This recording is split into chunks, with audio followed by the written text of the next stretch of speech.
C'est pour ça.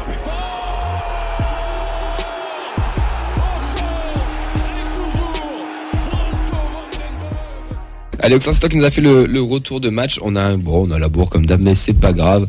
Et tu vas nous parler de cette qualif en 8e de finale entre Toulouse et Ajaccio. Exactement, puisque le championnat était en pause. Place à la Coupe de France avec un choc de Ligue 1 entre nos violets et Ajaccio. Dans un stadium plutôt garni, malgré le froid et l'horaire assez insolite, samedi 18h. Ça commence bien déjà, cet horaire un peu particulier. Je préfère ça 18h que... Ouais, on en reviendra après. Pire. Ouais, je garde mes arguments pour après. Assez particulier quand même. On passe des belles après-midi quand on fait des matchs à 18h. Non, mais 18h au final, c'est pas si mal que ça, quoi. Ça tient chaud la bière après. Moi, j'ai pas eu très froid personnellement. On enchaîne du coup avec la composition. C'est vrai que c'était une équipe, je dirais 1,5 avec Ketil Hawk dans les cages, Silla, Nicolaisen, Costa, Kamanzi à l'arrière, De Jager, Shaibi et Tsingara en 6 avec une attaque composée de Birmancevic, Dalinga en pointe et Abouklal.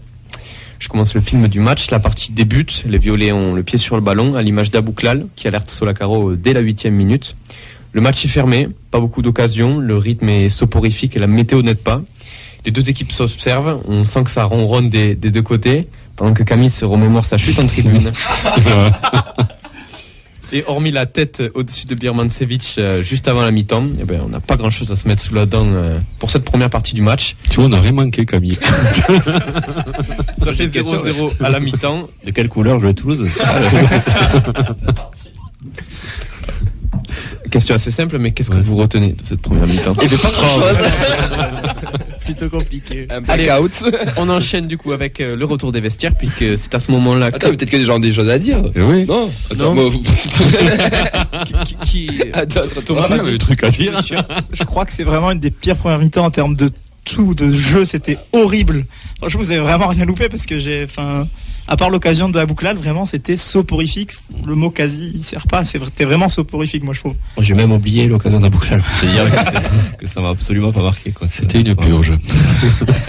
Moi, je suis parti sur une rediffusion. J'étais au travail, en livraison de pizza, donc un peu compliqué pour. Peut-être tu besoin ça. Pour regarder le match. Alex, toi, en cabine, t'étais au match aussi, vu comment je t'ai brusqué dans tout le match. Je peux te dire que je sais que t'y étais.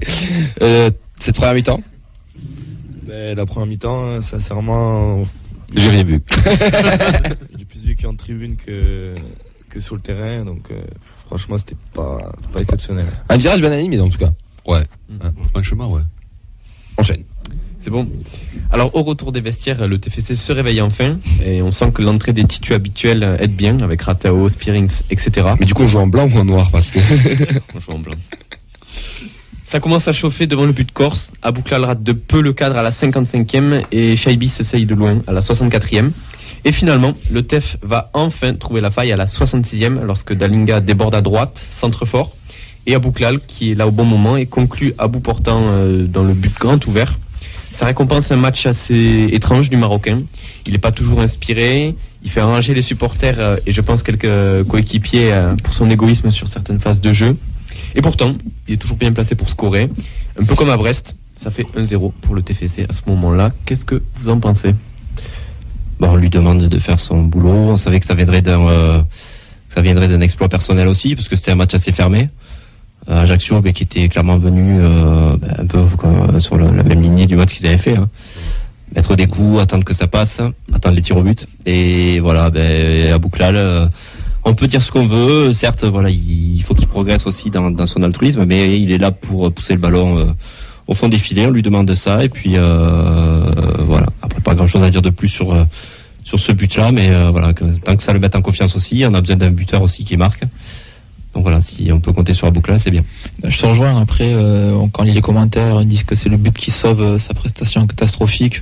Je trouve que c'est quand même. C'est l'équipe qui est pas au niveau, enfin pas forcément lui, mais l'équipe. C'est exagéré. Alors effectivement, il garde un peu plus la balle, mais c'est aussi son rôle. Je me rappelle qu'ici on s'est plaint plusieurs fois de Ratao qui perdait des ballons aussi. Je veux dire, c'est quand même des ailiers où on leur demande d'être percutants, de dribbler, de tenter leur chance, d'être un peu égoïste. Donc on va pas se plaindre. C'est sûr, t'as un 8 contre 1 et il fait pas une passe, là tu peux gueuler, mais au final il y a eu une ou deux actions, ok. Ouais. Mais est-ce que t'es sûr qu'il y aurait eu but au bout? Il y a encore l'action là où il tire, il est en position de marquer, quoi, je veux dire, c'est pas non plus. Bon, Il certes, aurait pu mettre un plus joli but. certes, il y a deux coéquipiers dans la surface seul, mais bon, il était aussi en position de. Non, enfin bon, c'est un attaquant et qui est un peu égoïste, ouais, mais c'est un attaquant. Et les attaquants, en fait, ils sont égoïstes. Les mecs, ils veulent marquer. Et plus ils marquent, et plus ils veulent marquer.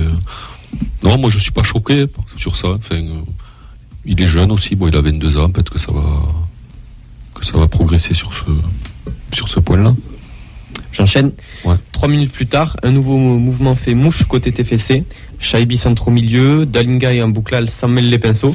Mais Kamanzi, le nouvel arrivant, a la lucidité de décaler à gauche pour Ratao. C'est du pain béni pour lui. Il s'est fait un plaisir de fusiller le portier ajaxien. Ça fait 2-0. Le match bascule en quelques minutes. Sur cette action, qu'est-ce que vous voulez dire? C'est la seule que je me souviens. Qui marque un joli but, je trouve, quand même. Ouais. Et un beau travail de Kamanzi.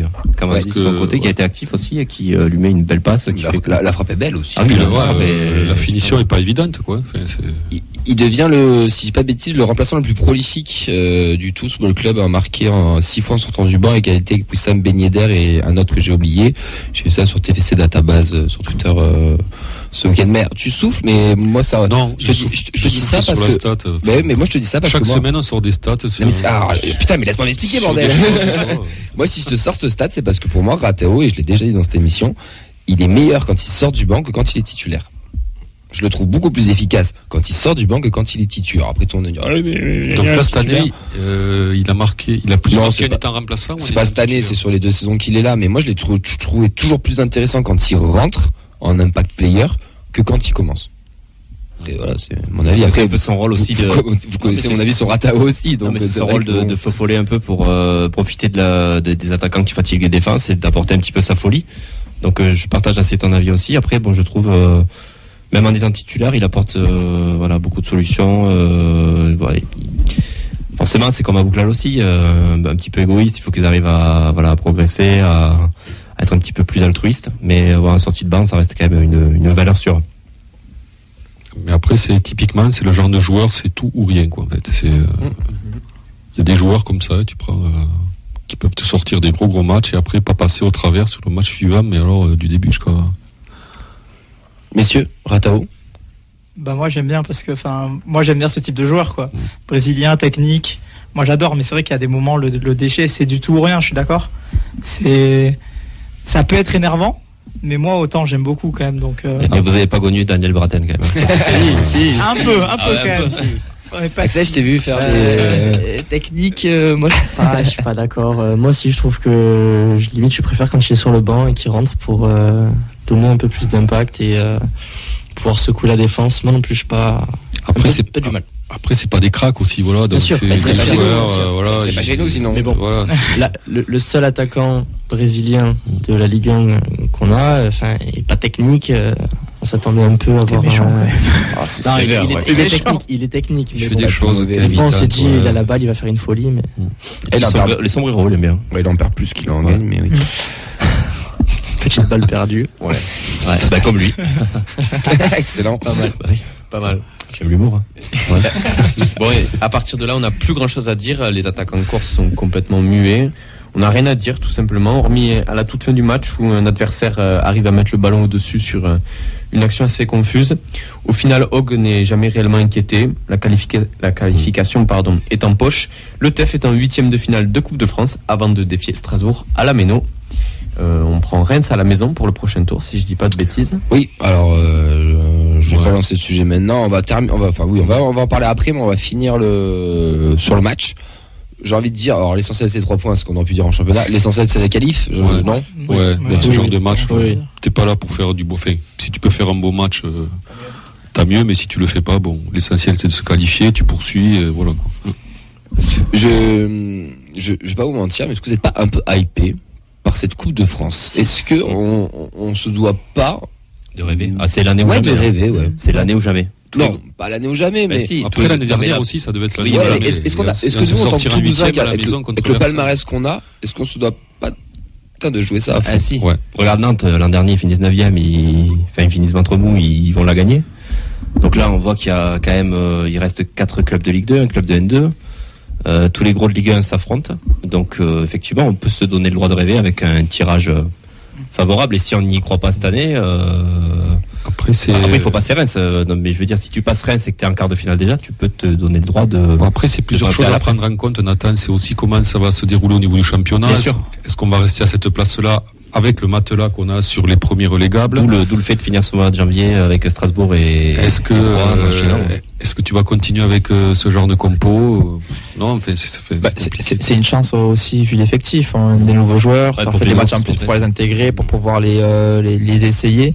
Puis au final, le calendrier est difficile, la mauvaise période là va se terminer fin janvier. On aura on va dire pas des trous, mais des matchs où moins couperés ou plus exploits. Donc la coupe en plus fait partie de ça. Je veux dire, au final, la différence entre aller taper Paris ou jouer un match de coupe, c'est pareil. On donne tout sur un match et on ne sait pas si ça va passer, mais on ne peut être que surpris. Mais là, clairement, Reims à la maison, oui, c'est un huitième. Tu passes tes en quart. Il reste potentiellement 2 matchs avant la finale, voire 3 avant de la gagner. Donc, en finale, ça serait bien. Voilà. On a 2 supporters avec nous qui sont, on va dire, jeunes. Mais ils n'ont pas connu la Coupe de France. Autant plus d'ailleurs. Mais... Non, j'ai presque pas loin connaître une finale. Pas loin. Non, mais les gars, vous, en tant que jeunes supporters, ou supporters tout court, même pas besoin d'être jeune, ça vous hype pas un peu cette coupe ou pas? Si, beaucoup. Et encore plus que là, moi je pense que c'est peut-être un des matchs le plus dur qui va arriver. Reims. Parce que si on passe celui-là, après ça dépendra de la chance au tirage évidemment. On a une chance sur 2 de prendre un petit, entre guillemets. Mais t'as quand même pas mal de gros qui s'affrontent. Parce qu'on rappelle qu'il y a un OM-PSG, il y a un Lorient-Lens, il y a un Angers-Nantes, Lyon-Lille. Et il y a un Lyon-Lille. Donc déjà, tous les clubs de Ligue 1 qui étaient pratiquement présents s'affrontent, à part 2, je crois qu'il y a Rodez-Auxerre et je sais plus. Et c'est tout. Et après, c'est dans Ligue 2, Paris-Saint-Denis. Donc, moi, je te rejoins totalement. Il y a peut-être un truc à faire. Parce qu'après, en demi, en finale, moi, je pars plus du principe où c'est quand même le mental. Aussi, il y a la qualité technique, c'est évident, mais il y a quand même une grosse partie de mental dans ces types de matchs-là à pression. Et pour moi, le match contre Reims, du coup, va être un des plus durs à prendre en compte dans ce parcours-là. Parce que du côté de Reims aussi, ça cogite et ça passe pareil que nous. Donc aussi, il faut qu'ils arrivent à... Voilà, s'ils ont un exploit à faire, ils vont y penser. Ils sont mieux placés que nous. Donc ça va pas être un cadeau, quoi, ça. Puis après, avec un peu de chance sur le tirage... avec un peu de chance sur le tirage, si on passe à Reims ensuite, on croise les doigts pour avoir un truc favorable et puis ça peut le faire jusqu'à la finale, quoi. Parce que j'en profite d'avoir plein de jeunes dans le studio, on va interroger Alex aussi. Toi Alex, ça te hype la Coupe de France? Ouais, moi franchement la Coupe je pense que c'est un petit truc en plus qui peut amener quelque chose au club. Je suis assez d'accord avec excuse-moi, avec Thomas. Je pense que le match contre Reims c'est le match un peu décisif, on va dire. Si jamais on arrive à passer en quart, après c'est vrai que ça peut se jouer au mental. C'est des matchs sur un match, c'est éliminatoire, ça peut tourner en notre faveur. Donc je suis assez d'accord avec Thomas. Et c'est vrai que la coupe c'est toujours un petit truc en plus qui amène. Puis il y a de l'attente, quoi, tu vois. Voilà. Tu vois, on attend ce match, tu vois, Reims, ça reste que Reims, mais on attend ce match, tu vois, on attend plus que Reims à la maison en championnat, tu vois ce que je veux dire, ça, voilà, parce que tu sais que si tu gagnes, tu passes un tour, et si tu perds, tu quittes la compétition, et voilà, c'est une compétition qui est à jouer, ouais, franchement, il faut y aller à fond, quoi. On a 2-3 réactions sur Facebook Live par rapport justement à la Coupe de France. Pour Yohan, ce serait un rêve d'aller en finale. On a Serkin qui nous dit que chaque fois que tu joues à la maison, tu as de la chance. Ça aussi en coupe, c'est quand même un facteur très important. Et pour Bernard, par contre, pour lui, avec tous les gros encore en course, c'est quasi impossible de la gagner cette année. Il faudrait 2 ou 3 exploits. Mais la gagner, on va pas se mentir, il faudra un énorme coup de chatte. On va pas se mentir, et pareil, il faudrait qu'il saute, il faudrait qu'on tape un gros. Pour moi, on aura un gros match à faire. Genre, avant la finale, on aura un gros match à faire. Si la gagner, c'est vraiment un truc de ouf. Mais au moins une finale, envoyer le peuple violet au Stade de France une fois, vivre cette émotion. Et si on est sur des principes qui se passent depuis 10 ans, non mais tu vas taper un quoi? Tu vas taper un PSG en finale si tu suis la logique des dernières années. Ok, tu tapes un PSG en finale, mais en quart de finale, tu vas, imaginons, je sais pas, à Lorient ou à Lens, tu fais un exploit, tu te chopes une petite Ligue 2 qui reste par là en demi, tu le reçois ou tu vas chez eux, j'en sais rien, et tu vas taper une finale au Stade de France. Putain. on continue de se raconter des histoires, c'est ce qu'on dit. Tu continues encore de raconter une belle histoire à tes mecs, et tes mecs ils vont encore se suivre, ils vont se rabonner, ils vont avoir envie d'aimer cette équipe, ils vont avoir envie d'aller au stadium. Et pour moi on a besoin de cette Coupe de France. L'année dernière j'avais râlé sur les mecs qui disaient oui il faut pas qu'on la joue parce qu'il faut qu'on soit champion. Bon on l'a pas joué, on s'est fait éliminer en quart. Mais en huitième pardon. Alors que c'était en quart. Non, en quart. Huitième. Bon, bref. Et alors que pour moi tu dois y aller et l'un va avec l'autre parce que t'engranges la confiance, t'engranges une mécanique, tu peux faire jouer des mecs aussi. Donc c'est quelque chose d'important, puis ça reste une compète. Quand t'es compétiteur, quand t'es professionnel, t'as envie de gagner des matchs et des compétitions. Et après l'histoire de la chance, Camille, fait bon en coupe, que ce soit fait bon en Ligue des Champions, tu prends le Real Madrid, à chaque fois qu'ils ont gagné, il y a ce facteur chance, c'est soit tu passes, soit t'as des pénaux, soit c'est une barre, soit c'est un tour. Enfin, le facteur chance, il y est, mais pour toutes les équipes. Ah mais bien sûr. Regarde Guingamp en 2009. Pour tous les vainqueurs, il y a un moment donné, il y a voilà. Et en tout cas, moi, je tiens à souligner Comoli qui anticipe le recrutement Europa League pour l'an prochain. Parce qu'on va gagner la Coupe de France. Bien sûr. En temps pour finir la Coupe de France, voilà, c'était ma petite hype sur la Coupe de France. Et maintenant, je vais défoncer la FFF et les sorts putain de diffuseurs de merde. Ouais. Et là, je pèse pas mes mots parce que ça commence vraiment à me gaver. Alors déjà qu'on se tape un TFC 3 à 19h un mercredi, et là, on vient de se taper une horaire un 8 février à 18h15. Alors qu'on soit toulousain ou pas toulousain, c'est une dinguerie. À Toulouse, à 18h15, je parle même pas de l'ambiance sur le périph' ou dans les transports en commun.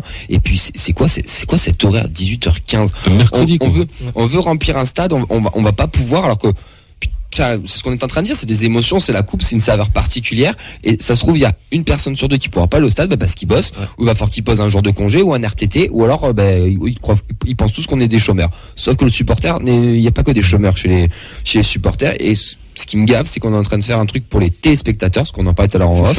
C'est qu'en fait, comme on disait avec Fred, regarde, tu mates ton TFC Reims à 18h15, tu commandes ta petite pizza et tu tapes un petit Marseille PSG juste après, et t'as juste pas bougé de la télé, t'as juste changé de scène. Sauf que le foot, ça se passe pas devant la télé, ça se passe tout simplement dans les tribunes ou dans un stade. Et ça me gave. Je partage l'avis. Aussi. Tout le monde le partage, je pense. Vous pouvez retweeter du coup sur le.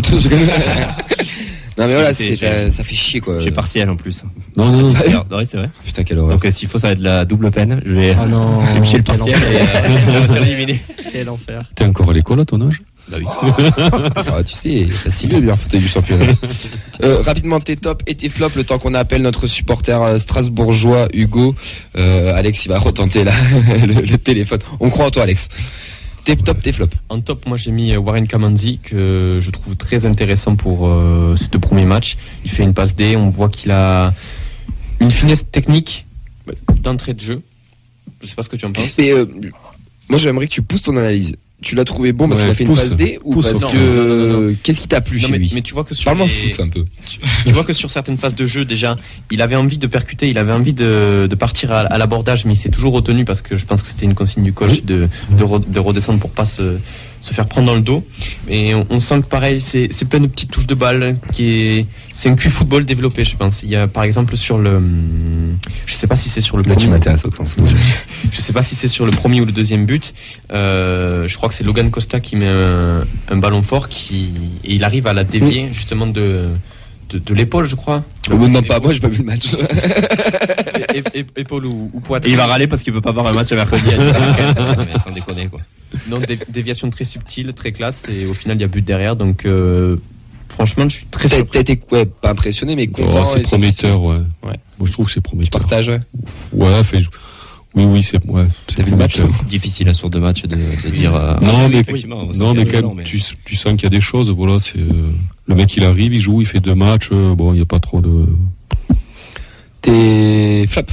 En flop, j'ai mis Fares Shaibi, qui je pense a eu un peu plus de déchets que d'habitude. Sinon, on se satisfera de la victoire. Moi, je mettrais le gardien, parce qu'en fait, on n'arrive pas à voir ce qu'il vaut, ce gardien. Ouais, mais là, ça fait 2 matchs. Il a pas été inquiété, on peut pas le mettre en flop sur ça. Il a des sorties c'est pas lui-même, mais je comprends pas son profil. Après, j'étais promis pour parler poliment, à chier à la gueule de Peterson, qui je trouve qui montait en régime au final par la Coupe de France. Moi, Hogg, parce qu'encore Peterson, il devait censé concurrencer Dupé en Ligue 2. Là, Hogg est censé être numéro 1 en Ligue 1. Et je le trouve absolument pas en confiance. Son rôle, c'est quand même de rassurer une défense. Je trouve qu'il apporte pas ça. Après, il est trop sur sa ligne, je trouve. À sa décharge, il a rien à faire. Alors le gros, oui, mais je peux que. C'est ça que je veux dire. En fait, on n'arrive pas à se faire une idée parce que rassurant, il n'était pas dans l'orientation du jeu. Par contre, oui, le souci, c'est qu'il ne joue jamais. Par rapport à un reste qui va jouer avec la N3 ou d'autres gardiens, lui il ne joue jamais, donc il est vraiment en train de cirer le banc, avoir très peu de minutes de jeu. Après, moi, la contre Ajaccio, entre deux choses. J'ai quand même vu un gardien qui avait l'air assez à l'aise au pied, quand même 2-3 fois je l'ai vu relancer rapidement. Mais le problème, c'est que c'est le gardien d'Ajaccio. Il a rien à se mettre sous la dent, quoi. Donc en fait, on ne peut pas le juger, on le critique, mais on peut pas le juger en fait, quoi. Parce qu'il y a rien à se mettre. Il n'y a pas matière, quoi. Pour sa confiance aussi. Ouais. C'est compliqué de rentrer 2 matchs. Le mec, il touche pas un ballon, quoi. Et pour prouver, t'as 3 relances à faire, quoi. Comme l'a dit Vincent, il joue pas en N3, enfin rarement en N3, donc c'est compliqué. Après, on a 1, 2, 3, 4 gardiens sous contrat pro, 5 même. Himmer, Rest, Hogg, Peterson, Dupé. C'est un peu compliqué. On a vu aussi en prépa quand on avait été voir. Enfin, pareil, il n'avait pas été rassurant aussi. Messieurs, on a fait le tour, on est qualifié, on est en 8e. Rendez-vous du coup posé au RTT, rendez-vous à 18h15 pour le coup d'envoi au Stadium.